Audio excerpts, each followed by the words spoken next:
द्रौपदी की भक्ति में अद्भुत शक्ति, अद्भुत शक्ति। पल पल पे निरस्त किया है द्रौपदी ने अपनी भक्ति की शक्ति के सन्मुख आने वाली प्रतिकूलता को। और प्रतिकूलता भी साधारण नहीं आई द्रौपदी के जीवन में। आनुकूल्येन कृष्णानुशीलनम स भक्तिरुत्तमा, इसलिए द्रौपदी उत्तम भक्ता है। आनुकूल्येन कृष्णानुशीलनम, जो तुम्हारी मर्जी, तुम जैसा चाहो वैसा हो। कृष्ण तो चले गए, कृष्ण तो चले गए द्रौपदी को वहीं नत मस्तका बैठी छोड़कर। अब जब द्रौपदी उठी, क्या आज अपने हृदय पटल से कृष्ण के चित्र को पोंछकर अब मुझे अर्जुन के चित्र में रंग भरने होंगे? और कहते हैं पहली बार मां की गोद में सर रख के सोने का सुख क्या होता है, कि द्रौपदी को अनुभव हुआ जिस दिन उसने वो बनमाला के साथ साथ अपना मन भी कृष्ण के चरणों में निवेदन कर दिया। अब न मेरा कोई संकल्प, अब न मेरे मन में कोई विकल्प, अब न मेरी कोई इच्छा, न मेरी कोई अनिच्छा, न कोई विचार। और जब न कोई विचार तो फिर न कोई विकार। द्रौपदी को लगा कि जैसे बचपन लौट आया वो मुझ में।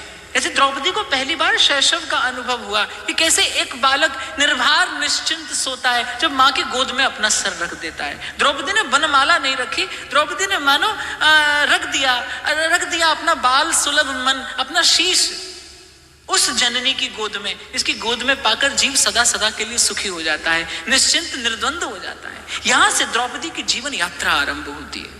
स्वयंवर का आयोजन हुआ। पांडव उस समय हस्तिनापुर में नहीं थे। स्वयंवर का आयोजन हो रहा है, पांडव हस्तिनापुर में नहीं है, क्योंकि कौरवों ने वारणावृत के लाक्षागृह में उन्हें जलाने का प्रयास किया था। और माता कुंती की आज्ञा से पांडव ब्रह्मचारियों के वेश में यत्र तत्र भ्रमण कर रहे थे।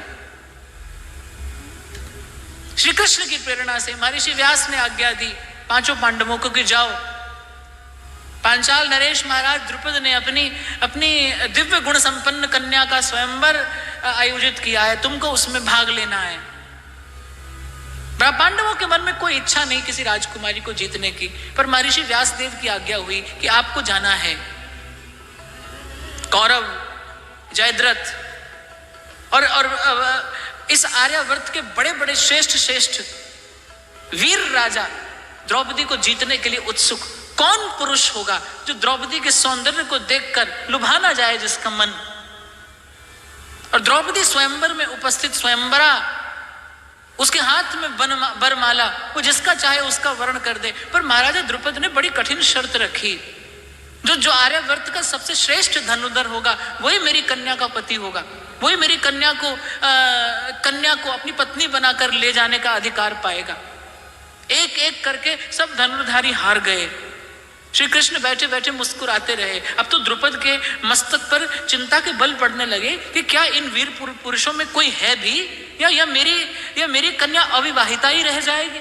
सब तो आ गए और सुनाए पांडव तो खबर नहीं जीवित भी हैं कि नहीं, हस्तिनापुर में तो है नहीं, और बड़े दीर्घ काल से उन्हें किसी ने देखा भी नहीं। इस बात में भी संशय और संदेह है कि पांडव जीवित भी हैं कि नहीं।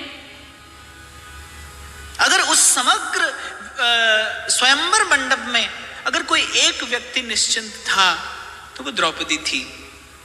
क्यों? क्योंकि उसके दक्षिण भाग में द्वारिकाधीश बैठे मंद मंद मुस्कुरा रहे थे। वो जानती थी कृष्ण हैं, कृष्ण हैं, कृष्ण हैं। हाथ में बरमाला लिए भोर से सांझ हो आई, एक भी वीर ऐसा नहीं जो महाराजा द्रुपद की प्रतिज्ञा पूरी कर सके, उस धनुष पर प्रत्यंचा भी चढ़ा सके जिस धनुष पर प्रत्यंचा चढ़ाकर उस यंत्र में लगे मीन का नेत्र वेदना था, लक्ष्य वेदन करना था। कोई धनुष हिला भी सके ऐसा वीर नहीं आया।